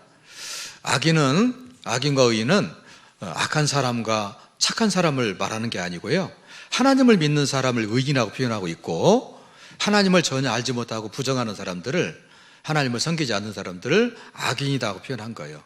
믿는 사람과 안 믿는 사람의 차이죠. 악인에게는 그 두려워하는 일이 일어난다는 거예요.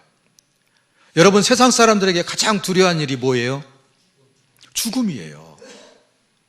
여러분, 세상 사람에게는요, 세상 사람들이 아무리 똑똑한 체하고 잘난 체하고 많이 가져서 자랑을 하지만은 조금이라도 남들보다 좀 나은 게 있으면 그거 자랑하고 똑똑한 체하고 막 그러죠? 잘 사는 척하고 그러잖아요. 근데 아무것도 아니에요. 언제가 죽음이 반드시 올 수 있고요. 죽음이 오면 그들은요, 소망이 끊어져요.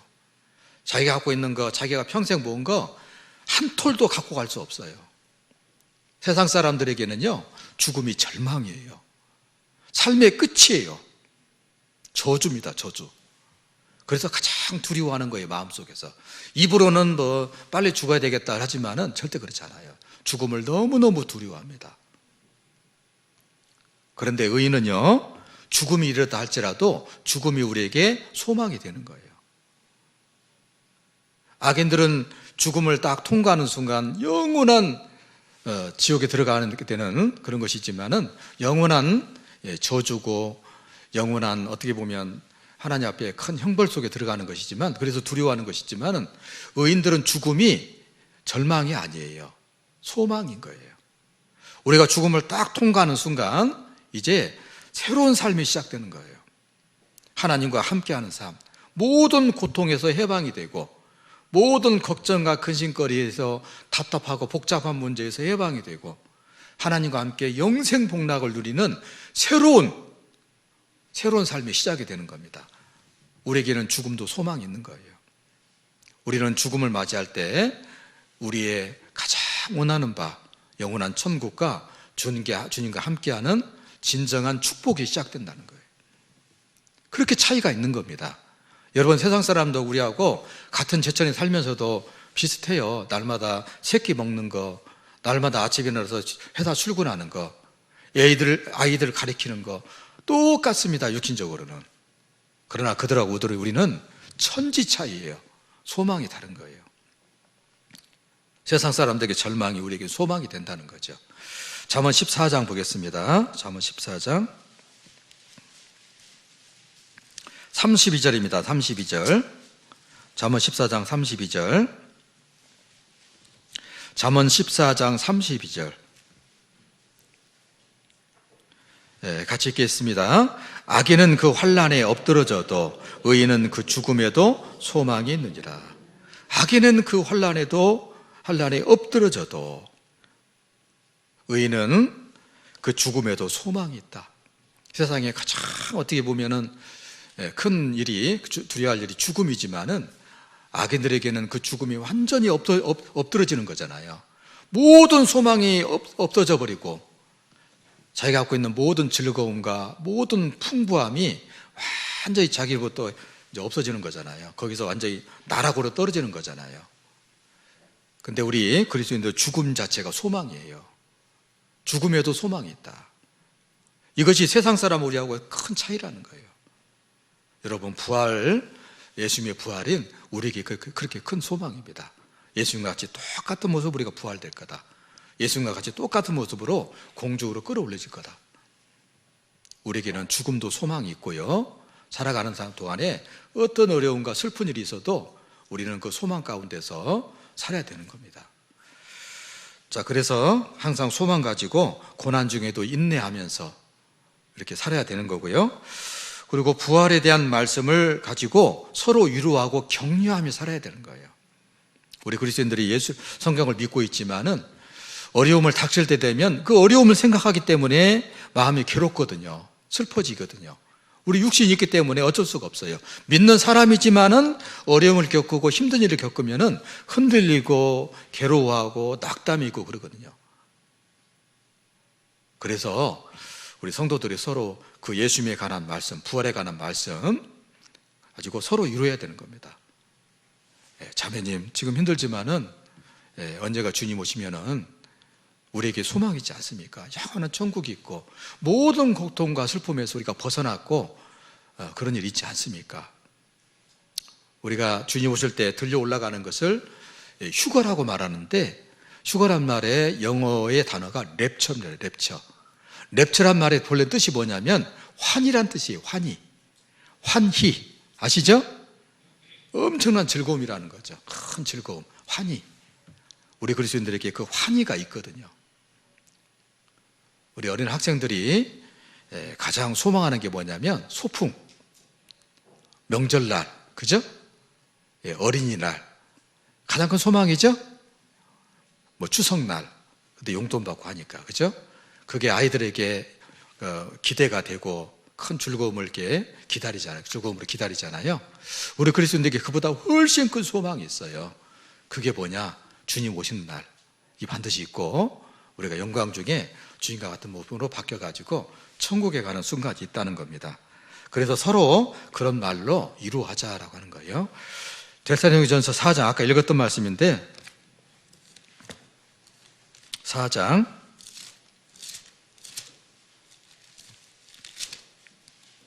18절 한번 보겠습니다. 4장 18절. 데살로니가전서 4장 18절입니다. 4장 18절 같이 한번 읽겠습니다. 그러므로 이 여러 말로 서로 이루하라. 여러분, 우리에게 지금은 없지만 정말 수지 맞는 그런 날이 있어요. 정말 좋은 날이 있어요. 우리 직장인에게는 소망이 뭐냐면 연휴잖아요. 연휴. 여름 휴가 때, 그죠? 그럴 때가 직장인들을 기다리는 거고 그때를 위해서 열심히 일을 하고 하지 않았습니까? 근데 우리는 그것에다가 또 다른 기대하는 게 있잖아요. 주님이 오실 날, 또 주님이 우리에게 주실 진정한 안식, 평화, 그리고 진정한 즐거움, 그게 우리에게 앞으로 예비가 돼 있잖아요. 그것만 생각한다면 우리 어려움 속에서도 위로를 받을 수가 있어요. 그러니까 자꾸 그런 것을 서로 이야기하면서 상기시켜가지고 기억나게 해서 어렵고 슬픈 상황에 있는 형제자매를 마음을 위로해 주자, 서로 격려해 주자. 이게 이제 주님께서 가르쳐 준 말씀이죠. 우리는 부활의 말씀을 통해서 서로 위로하고 격려해야 된다라고 하는 겁니다. 장례식에 가보면 예수를 믿고 있고 부활을 믿고 있지만은 육신의 그 가족이 죽은 것은 슬픔이거든요. 육신적으로 볼 때. 슬퍼하는 그 형제 자매들에게 위로를 해야 되겠죠? 그 가족을 입은 슬픔을 같이 공감해주고 같이 가슴 아파해주고 할 뿐만 아니라 우리에게 소망이 있지 않느냐. 우리 죽은 우리 부모님이나 가족이 믿고 죽었기 때문에, 구원받았기 때문에 성경에 근거해서 그분이 영원히 사라진 게 아니고 천국에 가서 우리가 다시 만날 수 있지 않느냐. 그런 말씀으로 서로 이루어야 되는 거예요. 그래서 데살로니가 후서 2장 1절의 말씀에 보면 우리가 주님 오실 때 주님 앞에 다 모인다고 돼 있잖아요. 그렇죠? 그게 우리에게 소망입니다. 왜 죽음이 우리에게 슬픈 것이에요? 서로 볼 수 없다는 거죠. 볼 수 없고 이별한다는 것 때문에 슬퍼하는 것이고 마음이 괴롭거든요. 그러나 주님 말씀에 근거해서 우리가 다시 만난다. 예수 믿지 않는 사람들은 가족들의 죽음으로 영원한 이별이지만, 다시 못 만나는 이별이지만은 우리에게는 다시 만난다는 소망이 있는 거예요. 데살로니가 후서 잠깐 보겠습니다. 2장. 데살로니가 후서 2장 1절 한번 보겠습니다. 후서 2장 1절 같이 한번 읽겠습니다. 형제들아, 우리가 너희에게 구하는 것은 우리 주 예수 그리스도의 강림하심과 우리가 그 앞에 모임에 관하여. 그렇죠? 죽은 성도들, 죽은 가족들, 예수 안에서 죽은 사람들은, 예수 믿고 죽은 사람들은 주님 앞에서 다 모이는 거예요. 그죠? 그러니까 예수님이 오시는 것이 결국 우리에게 정말 좋은 날이 되는 겁니다. 보고 싶었던 분들 다 만나고 같이 즐거움을 나눌 수 있는 그런 사건이기 때문에, 명절이 되면 1년 내내 보지 못했던 가족들도 다 모이죠? 그러니까 명절이 얼마나 좋은 날이고 기쁜 날이고 기다려지는 날이게 되겠습니까? 얼마나 우리에게 큰 사건입니까? 그것처럼 그보다 훨씬 더 좋은 명절이 뭐냐? 주님 오시는 날이다. 강림하실 때 결국 주님의 자녀들은 전부 다 한 곳에서 모인다. 주님께 속한 사람들은. 그것이 우리에게 소망이 되는 겁니다. 그러니까 잠시 헤어지는 것이고 잠시 못 보는 것뿐이지 주님 앞에 결국에는 다 모이게 된다는 것이 우리에게 큰 위로가 되기 때문에 그런 말로 서로 위로하라, 격려하라, 이렇게 이제 말씀하고 있습니다. 그리고 주님의 부활을 소망을 가진 사람들은요, 주님께서 부활하신 후에 주님이 다시 오실 때 우리가 부활에 대해서 주님 앞에 설 때에 우리가 살았을 때 주님을 산 것에 대해서 보상을 받는 게 있죠. 상급을 받게 되는 거죠. 주님 앞에 상급을 다 받게 되기 때문에 이 땅에 살아있는 동안에는 그 사실을 믿고 더 열심히 주님을 위해 살아야 되겠죠. 더 열심히 신앙생활하고 더 열심히 주님을 위해서 봉사하고 더 열심히 형제자매를 섬기는 일에 힘쓰며 살아야 된다라고 하는 것입니다. 그리고 마지막으로 우리가 예수 믿는 사람, 우리 부활의 소망을 믿는 사람은요, 마지막으로 보면 그 사실을 전해야 되는 겁니다. 예수님의 부활을 처음 믿었던 제자들이요, 자기 목숨을 걸고 자기 생애를 다 바쳐가지고 복음을 위해서 살다가 예수님의 십자가 죽으심과 부활을 전하다가 죽임을 당당하게 맞이했잖아요. 우리도 살아있는 동안에 주님의 십자가 죽으심과 부활을 힘있게 증거하다가 다른 사람에게 알리며 살다가 주님을 맞이하는 것이 합당하다 생각합니다. 사도행전 4장 잠깐 보겠습니다. 사도행전 4장. 사도행전 4장입니다.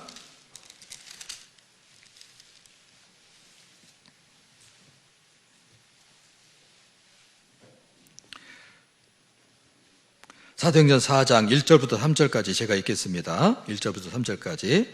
사도들이 백성에게 말할 때에 제사장들과 성전 맡은 자와 사두개인들이 이르러 백성을 가리킴과 예수를 들어 죽은 자 가운데서 부활하는 도 전함을 싫어하여 저희를 잡음에 날이 이미 저문 고로 이튿날까지 가두었으나, 그랬죠? 그리스도 예수의 죽은 자 가운데서 부활하는 도 전함, 그죠? 복음이죠, 복음. 복음 전하는 것을 싫어해가지고 감옥에다 가두었다, 그런 거예요. 예수님의 부활을 믿고 구원받았던 성도들은 한결같이 그걸 전하기 위해서 감옥에도 갇히고 매도 맞고 또 돌 맞아 죽기도 하고 목 잘려 죽기도 하고 창에 찔려 죽기도 하고 십자가에 거꾸로 매달려가 죽기도 하고 그것을 당당하게 감수했다는 거죠. 우리도 이 복음을 전하는 걸 위해서 열심히 복음을 살다가 주님을 맞이하는 것이 주님과 많은 믿음의 선배들에게 대해서 이제 보답하는 그런 길이 되리라 생각합니다. 사도행전 1장 보겠습니다. 1장 22절. 사도행전 1장 22절입니다. 사도행전 1장 22절. 사도행전 1장 22절입니다. 같이 한번 읽겠습니다. 항상 우리와 함께 다니던 사람 중에 하나를 세워 우리로 더불어 예수 부활하심을 증거할 사람이 되게 하여야 하리라 하거늘. 이제 죽은 유다를 대신해서 예수님의 판 유다를 대신해서 새로운 사도를 선출할 때 했던 말씀이죠. 여기 보면은 예수의 부활하심을 증거할 사람이 되게 하여야 하리라 그랬잖아요. 오늘날에는 사도는 없죠. 우리가 사도들이 했던 일을 해야 되는 겁니다. 어떤 일? 예수의 부활하심을 증거할 사람이 돼야 되겠죠. 그래서 우리 남은 생애는 주님의 십자가 죽으심과 부활을 증거하는 이를 위해서 힘쓰는 그런 사람들이 돼야 되겠다라고 하는 겁니다. 그래서 아직 주님에 대해서 잘 모르는 가족이나 친구들이 있다면 부활절을 기해서 다시 한번 그들에게 좀 전해야 되겠다. 그들이 싫어하고 나를 핍박해도 끝까지 전하다가 가야 되겠다라는 생각을 다시 한번 새롭게 했으면 좋겠습니다. 아시겠죠? 네, 그래서 부활에 대해서 좀 생각해보는 귀한 하루가 되었으면 좋겠습니다. 같이 기도드리겠습니다. 저희를 사랑하시는 아버지 하나님,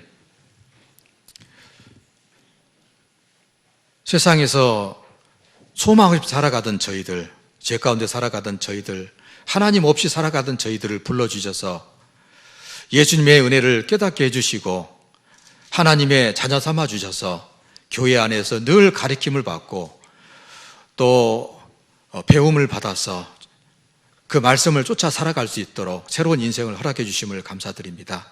오늘 주님의 부활에 대해서 저희들 상고해 봤습니다. 예수님의 부활은 우리에게 모든 죄가 사해졌다는 하나님의 어떤 증거였고, 예수님의 부활은 죽은 성도들이 다시 예수님처럼 부활한다는 예표였고, 살아있는 모든 그리스도인들이 언제가 주님과의 몸과 같이 변화된다는 또한 증거이고 예표였습니다.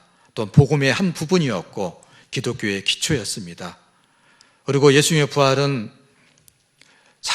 사단을 이기는 큰 사건이었고, 사망 권세에서 우리를 구원한, 사망 권세를 이기는 중요한 사건이었습니다. 예수님의 부활을 믿는 모든 성도들은 주님의 부활을 믿고 서로 그 말씀으로 이루어가면서 부활에 대한 소망을 가지고, 또 어렵고 힘든 고난 가운데서도 그 부활의 소망을 가지고 고난을 인내하면서 살아가야 된다는 것을 같이 배웠습니다. 우리 제천교회 모든 성도들 주님의 부활하심을 생각하면서 그것을 나의 부활로 여기고 감사하면서 남은 생애를 주님과 교회를 위해서, 복음을 위해서 열심히 살다가 주님 앞에 설 수 있도록 도와주시옵소서. 우리 제천교회 안에 성도들 가운데 어려운 가운데 있는 분들, 마음에 근심과 고통 있는 분들, 답답한 일이 있는 분들, 육신의 여러 가지 질병과 노환으로 인한 고통 가운데 있는 분들 일일이 함께 해주시고, 하나님 주신 말씀으로 위로를 삼아서 어려움을 능히 견디고 극복해 나갈 수 있도록 도와주시고, 우리 제천교회가 더욱더 하나 되는 가운데서 복음을 잘 전하는 교회가 될 수 있도록 하나님 축복해 주시기를 간절히 원합니다. 저희를 사랑하시는 예수 그리스도의 이름으로 기도하였습니다. 아멘.